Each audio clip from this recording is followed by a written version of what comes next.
and we are back. Hey, y'all.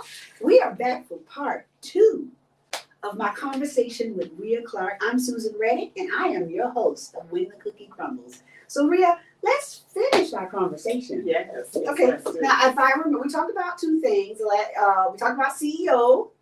We talked about motivational speaker. Oh, tell me about your fight with cancer. Whew, I found out on December 17th, 2017, I had invasive ductal carcinoma stage 3, triple negative. It was in my left breast. I felt it maybe 3 months before then, but ignored it. And I went to the doctor. They told me it was a cyst. Then it got hard.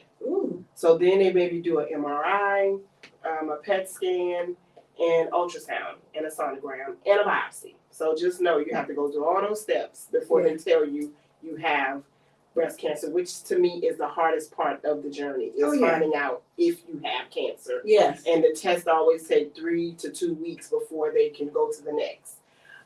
So I had stage 3. They gave me some options. So I decided to do the full mastectomy, which I had my breast removed. Oh, wow. Very hard time in my life. That's an emotional process right there, too. Yes, because people, if I could write a book of the things not to say when somebody found out they have breast cancer, I would be a bestseller. What I did, notice I ain't saying too much because I don't know what to say. A lot of people were saying, "Oh, they're just breasts. Just get them cut." But they're mine. But they were mine. Yes. I'm a little girl. They are mine. Yes. And to part ways as a woman, that's part of our makeup. Yes. You know, who wants to be a woman to walk around with no breasts? Yes. You know, I'm a woman. I want all my parts, and I want my parts.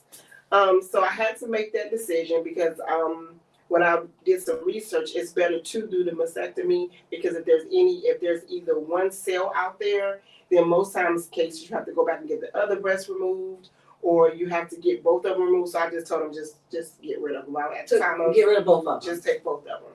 Oh, that's a brave decision. Yeah, it was hard. It was hard, but talking with family and friends, the best option they wanted was me alive. Yes. So and you got children? And I had children. The best thing to do was to remove them. Yes. It was a very hard journey because I had to do chemo, and I had to do intense chemo, which was 3 rounds of chemo. I had to do 2 types of chemo. Oh, wow. Yeah, so it was very hard for me. Losing my hair, my skin getting dry, nail beds, they turn black, sick. Everything you eat from that point tastes like cardboard. And sometimes I think that the treatment for cancer is worse than the cancer itself. It is. Yeah, because it can be so harsh on the body. It's very harsh. I had to take, I was sick. I had to take prednisone to keep things, you have to take preventive medications from the chemo because you don't know what the chemo is going to do. So you have to be watched, and you can't be around family, you can't be around friends, because if a common cold can kill you. Yes. Like the chemo just shuts everything down. So then you kind of have to alienate yourself from anyone. So you're not only going through this treatment, this vigorous treatment, and dealing with the emotional part of it, then you had to be by yourself. Yes. Which was a blessing. So now I tell people, when I tell my story, I think cancer was necessary. Yeah. I think it was something that God needed me I had to go through to see who I was and to be able to start doing my full potential of what I'm supposed to be here for. One of the hardest things is you meet wonderful people that pass away, who don't win on this side, but they win on the other side. And that's how I had to learn how to look at it going through this journey. Some of us will win on this side and some will win in the arms of God. I've learned to be okay with that. Because a lot of times when people are going through breast cancer, it's very, it hurts. It's very painful. I still suffer a lot from a lot of the side effects of chemo that a lot of people don't know. So it was a hard time for me. But you made it. I made it. I'll be 5 years cancer free. Okay. Wow. Well, how did you overcome that? How do you think you got over all of that? Well, because that was the part of the cookie crumbling. Yes. How did you get past that and put it back together? I'm glad you asked that. The way that I had to get over it, with me, I'm a problem solver.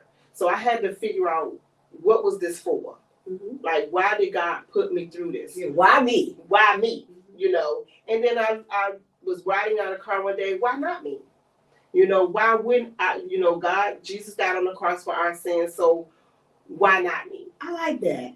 And maybe because he knew you were strong enough. And that's So what now you can tell this story. Mhm. And now you're out here touching women. Yes, I am. Oh my God. So I that's became why you. Yes.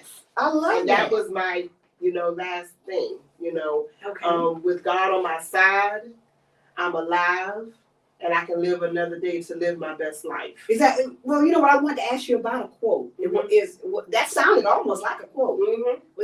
Do you have a quote that you could give people out Yes, there? I tell them to live your best life. Live your best life. Do what you want to do. Take chances, because you can recover. So don't take, if you say you want to do something, go ahead and do it. We're not promised tomorrow. Tomorrow ain't promised. You're right. Yes. Don't wait. Don't wait. Okay. Do it. All right. I'm going to tell you that too about going back to school then. No, I'm going. You said you started in January? Okay, well, you know what? You're an author. Yes. Tell me about that real fast. I have a book that's called There's a Message in Your Mess. And one of the reasons why I wrote this book, because before breast cancer, I was a procrastinator. I would always say, oh, I'm going to do that. Oh, I'm going to eventually do that. And so after I had, you know, I became in remission. Yes, there it is. There's a message in your mess. There is a message in your mess. Yes. You know, I have to say it a little. Wiggle my head with. There's a message in your mess. Yes, okay? there is. And the message was for me that I can overcome anything. If I beat breast cancer, then anything that I had fear, I'm going to challenge myself to accomplish my goals. So I wrote this book that was in the making for 10 years. I wrote it in 3 days.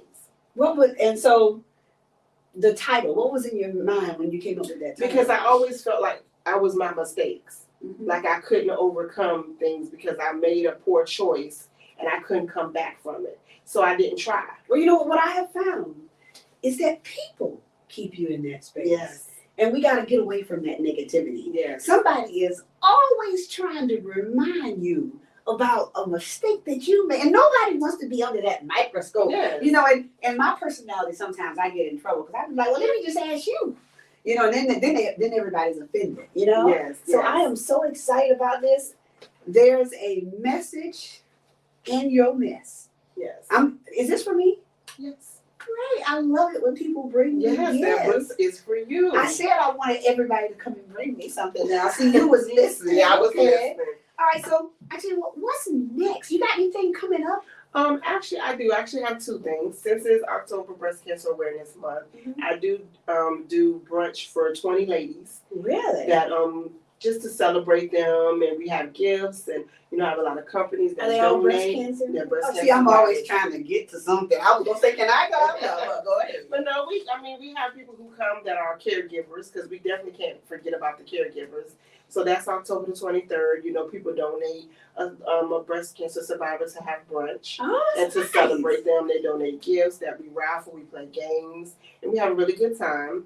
And then January 28th, 2023, I'll be doing an event called Divas Wear Many Hats. Oh. And that particularly was talk about single moms and women who are mothers, who have a business, that have a husband. You know, you have all these things going on. So how do you balance it all? How do you switch hats? And when you switch hats, and how can it keep you from being overwhelming? You know, and now let me give you my quote for how I feel about it. I always say that this one head that I have, I may wear many hats, but they're all suitable for this head. I can take care of it all. That's right. You know what? Seems like everybody I've met that's a breast cancer survivor, that they've come out stronger on the other end. Absolutely. So like you say, it was necessary. Yes. You know what? I'm just so in awe of everything that you got going. I mean, I don't know when you rest, you know, but I'm glad you survived, because that wasn't necessary. I heard Fantasia has on a song that she sang, a gospel song, and that's what she ended up saying, that what you went through was necessary. It was. And so I'm glad that God kept you. Me too. Because we need you. Yes. We need more people like you, more fighters, more people pulling for people, more people supporting a single mother, a teenage mother. So I'm so glad that I met you. Me too. Thank you so much for inviting me. It was a pleasure, and I just thank you, and thank you so much for creating this platform for us young women in business Yes. to be able to Men too. men too to express ourselves and come out and do this. So thank you. This is amazing. I appreciate you so much. Wonderful. And we're going to wrap it up right there. That is When the Cookie Crumbled. That cookie crumbled, she put it back together, and we are moving on. I am your host, Susan Reddick. And if you are somebody, let me just leave you with this. If you're somebody out there and you want to get on this platform, you've got a product, a book, something that you're doing, you had a life-changing incident, contact us and someone from the team will get in touch with you and we'll get you on. And that's it for this time. This is Susan Reddick, and we will see you next week on When the Cookie Crumbles. Bye-bye, y'all.